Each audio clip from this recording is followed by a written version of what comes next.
नमस्कार, आप देख रहे हैं स्टेट टुडे न्यूज और मैं हूं आपके साथ हर्षिता। आइए बढ़ते हैं कुछ खास खबरों की ओर। श्री हनुमान चालीसा समिति के तत्वाधान में धन्वंतरी नगर चौराहे पर श्री राम भक्तों द्वारा प्रति सप्ताह के अनुसार 125वां हनुमान चालीसा पाठ अजय चौरसिया के मार्गदर्शन में संगीतमय में संपन्न हुआ। कार्यक्रम स्थल पर संतों के मार्गदर्शन में 125 दीपों से महाआरती की गई। हनुमान चालीसा पाठ में अनेक संगठनों के सदस्यों ने उपस्थिति होकर प्रसाद ग्रहण किया और पुण्य लाभ अर्जित किया। श्री राम के भक्तों ने श्री राम भक्त हनुमान के राष्ट्र के अमन चैन की कामना की। आयोजकों ने बताया कि राम मंदिर निर्माण होने तक हनुमान चालीसा का पाठ निरंतर जारी रहेगा। हाँ जी, आज धन्वंतरी नगर चौराहे पर साप्ताहिक हनुमान चालीसा पाठ का 125वां सप्ताह आनंद संपन्न हुआ, जिसमें 125 दीपों से महाआरती की गई एवं प्रसाद वितरण किया गया। इसमें कौन कौन उपस्थित हुआ आज? इसमें जिला सह मंत्री जी, विभाग मंत्री जी, जिला मंत्री जी और मंच पे विराजमान हमारे संगीत संगत के लोगों का प्रोत्साहन करिए, जोरदार तालियां से करिए। बोलिए सियावर रामचंद्र जी की। में कोई बाधा ना है। बस कुछ ही क्षणों पश्चात 25वां हनुमान चालीसा पाठ आरंभ होने जा रहा है। हमारे बीच में सजीव झांकी श्री हनुमान जी महाराज की राम भक्त वो भी सब लोग हनुमान आ चालीसा चुकी है। पाठ करें, उसी संकल्प को अनवरत करते हुए मैं हमारे कार्यकर्ताओं से निवेदन करूंगा, धन्वंतरी नगर चौक बोलिए वीर बजरंग बली की, बोलिए वीर बजरंग बली की, जय जय श्री राम। आधार सत्संग है। प्रत्येक सप्ताह में एक बार सभी कार्यकर्ता एक स्थान पर मिले और सत्संग के माध्यम से हमारा संगठन चलता है। यही सत्संग का आज 125वां सप्ताह जो यहाँ पर मनाया गया मां नर्मदा जिले में। यह सत्संग पिछले लगातार कोरोना काल के बाद भी सिर्फ कुछ दिनों को छोड़ दिया जाए तो अधिकतम समय हमारा चलता रहा और आज यहाँ पे हमने 125वां सत्संग ऐसा सप्ताह मनाया है। प्रदीप गुप्ता, प्रांत सह मंत्री, विश्व हिंदू परिषद, महाकौशल प्रांत। आज का ये जो आयोजन हुआ किस स्थान पर हुआ है और इसके अलावा आपको लगता है शहर में और जगह कहाँ कहाँ होना चाहिए? हमारे सत्संग तो छोटे मोटे हर प्रखंड में चलते हैं, पूरे शहर के 21 प्रखंड। जिला अस्पताल में डिलीवरी करने आई एक महिला से बिना पति के पूछे सीजर के लिए कागजात पर साइन करा लिए गए और जब परिजनों ने इसकी वजह पूछी तो डॉक्टरों और नर्सों ने अभद्रता करने लगे, जिसकी सूचना पर कटनी जिले के जनपद पंचायत के अध्यक्ष कन्हैया तिवारी अचानक जिला अस्पताल पहुंच डिलीवरी वार्ड की नर्सों और डॉक्टरों को जमकर फटकार लगाई और तो और फोन लगाकर जिला अस्पताल के सिविल सर्जन यशवंत वर्मा को भी जमकर फटकार लगाई। कटनी जिले के आदर्श कॉलोनी निवासी एक महिला डिलीवरी के लिए गुंजा द्विवेदी के नामक एक महिला की परिजन प्रतिमा पांडे ने आरोप लगाते हुए बताया कि अस्पताल की नर्सों ने गुंजा से जबरन बिना पति के पूछे सीजर कराने के कागजातों में साइन करा लिए और जब परिजन इसकी जानकारी जाननी चाही तो डिलीवरी वार्ड में मौजूद नर्सों और डॉक्टरों ने अभद्रता करने लगे, जिसके बारे में उन्होंने इसकी सूचना जनपद पंचायत के अध्यक्ष कन्हैया तिवारी को दी और वे जिला अस्पताल में अचानक जिला जनपद पंचायत अध्यक्ष कन्हैया तिवारी पहुंचे और गार्ड द्वारा उन्हें रोकने पर वो भड़क गए और नर्सों को गेट में बुलावा जमकर फटकार लगाई और तो और कन्हैया तिवारी ने सिविल सर्जन को भी फोन लगाकर उन्हें भी फटकार लगाते दिखे और जिला अस्पताल की व्यवस्था पर सवाल उठाते हुए कहा कि सरकार द्वारा मरीजों को कोई सुविधा मुहैया कराई जाती है, लेकिन इस तरह के डॉक्टरों और नर्सों के चलते सरकार को दोषी बताया जाता है, जिसे सुधारने की जरूरत है। इसके बाद जैसे ही वे अस्पताल गेट पर पहुंचे तो जिला अस्पताल के डॉक्टरों ने उन्हें घेर लिया। कन्हैया तिवारी ने कहा कि उन्हें जैसे ही इसकी शिकायत मिली तुरंत जिला अस्पताल पहुंचे, जहां उन्हें डॉक्टरों तो नहीं मिले और जब नर्सों से बात की गई तो वे सभी फोन पर डॉक्टरों से बात करने लगी, जिससे उन्हें गुस्सा आ गई। इस तरह की लापरवाही देख लगता है कि जिला अस्पताल में बिना डिग्री के डॉक्टर बनकर बैठे हुए हैं और मरीजों को अपने प्राइवेट क्लिनिक में लाने के लिए उन्हें जिला अस्पताल में प्रताड़ित किया जाता है। इस तरह का धंधा चलता है। हाँ, क्या हुआ क्या था आपके साथ, बताइए। आपके साथ भी पेशेंट है? मैडम मैं पेशेंट है, मेरी देवरानी है, उनको रात को लेके आए थे, पेन हुआ था, सुबह लेके आए, फिर सिस्टर ने देखा तो बोला नॉर्मल डिलीवरी है, तो फिर मैडम आके देखी उसको तो बोली कि क्या करवाना है तुमको, सीजेरियन ऑपरेशन मतलब होगा या नॉर्मल? तो उसने बोला मैडम मेरा तो पहला नॉर्मल होगा तो मुझे नॉर्मल ही चाहिए था। तो वो बोली कि फिर तुम जानना क्या करना है, सिजेरियन चाहिए। ये चीज क्या डॉक्टर ने वही तो मैं सिस्टर से क्वेश्चन कर रही थी कि ये बताओ पेशेंट उस कंडीशन में नहीं रहता कि वो क्या डिसीजन ले। आप जो साथ वाले आते हैं उनको एक जन को जाने देते, वो दौड़ के तो बुलाने नहीं जाएगा कि मेरे हस्बैंड को बुला दो या अरे पेशेंट के पास फोन रहता है तो वो उसका पेन हो रहा है, तकलीफ में, वो थोड़ी ना बताएगी कि मुझे सिजेरियन करो। तो मैंने यही बोला सिस्टर से कि आप यही बताओ कि वो चूज करेगी कि मुझे सिजेरियन चाहिए नॉर्मल चाहिए। हम दोनों को बेटर चाहिए कि दोनों की सुरक्षा चाहिए। तो आप ये बताओ कि हमें क्या करना है बेटर। हम तो नहीं कहेंगे सिजेरियन करो, हम तो ये नॉर्मल ही चाहेंगे ना। तो मैडम ने ये जो समझाया फिर उसने वो किए, साइन किए, तो 2-3 जगह साइन कर ले, फिर अपने से कुछ लिखे हैं कि तो बोले हमने तो ये लिखा था, आपको समझाया। तो मैंने बोला कि ये तो पहले नहीं लिखा, तो बोले बाद में लिखा।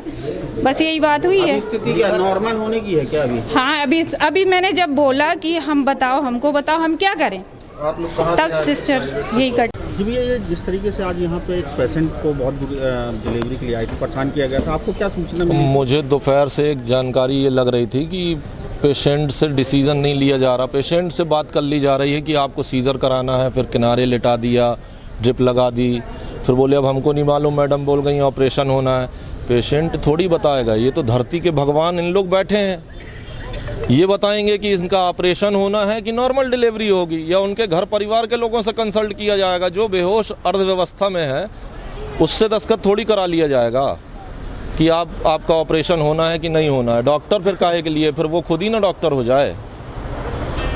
अभी डॉक्टरों ने क्या कहा इतनी देर के? अभी वर्तमान स्थिति में तो आधे घंटे बाद ड्यूटी डॉक्टर का पता चला कि डॉक्टर आई हैं, यहाँ कोई डॉक्टर हैं। अभी CMHO से भी आपके सामने ही बात हुई।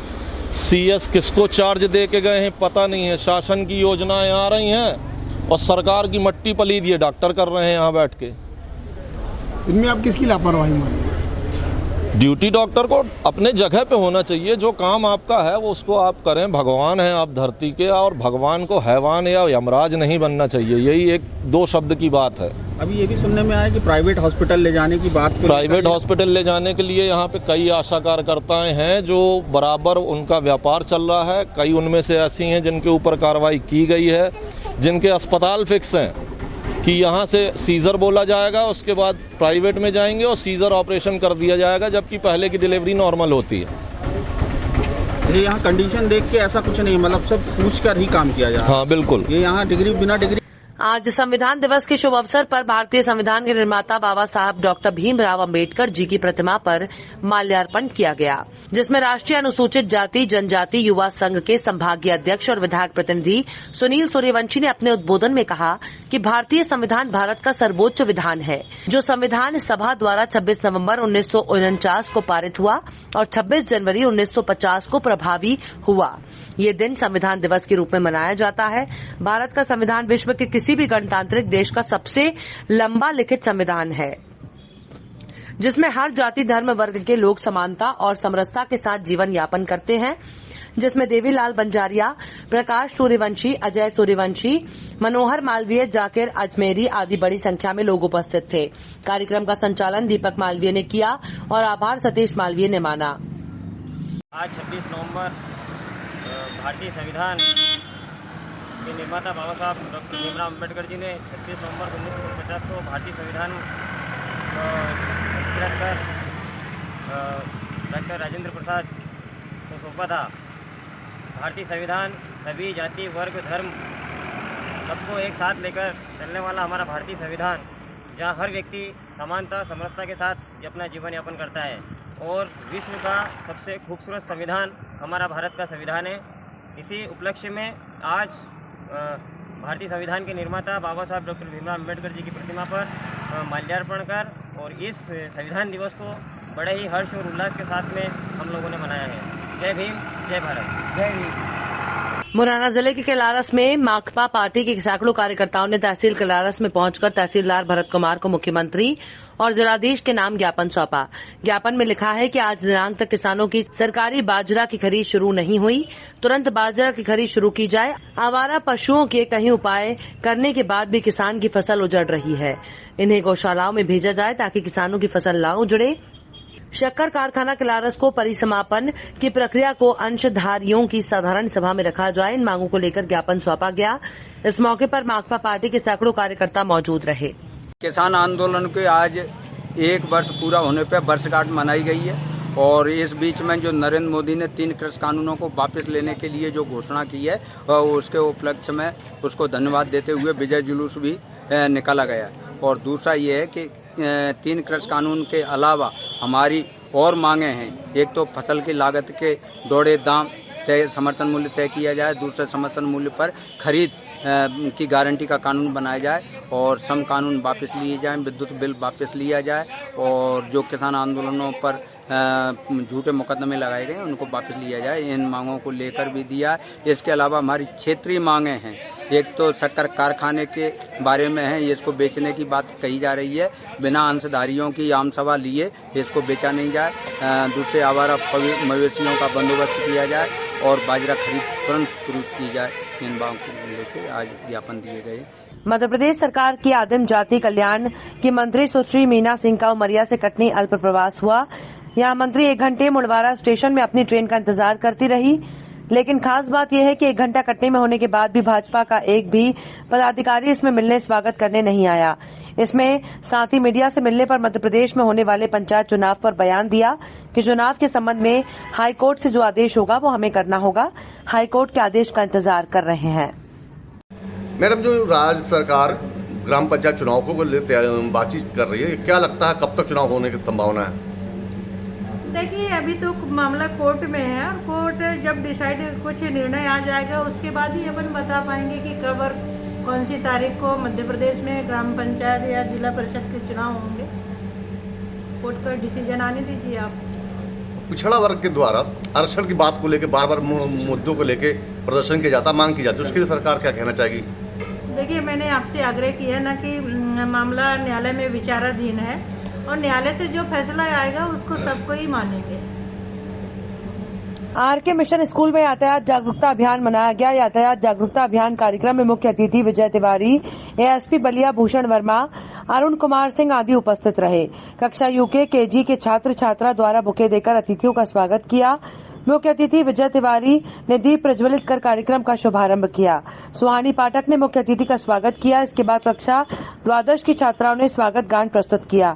मुख्य अतिथि विजय तिवारी ने छात्र छात्राओं को यातायात संबंधी नियमों को विस्तार से समझाया और साथ साथ यातायात चिन्हों के बारे में बताया, जिससे दुर्घटना को टाला जा सकता है।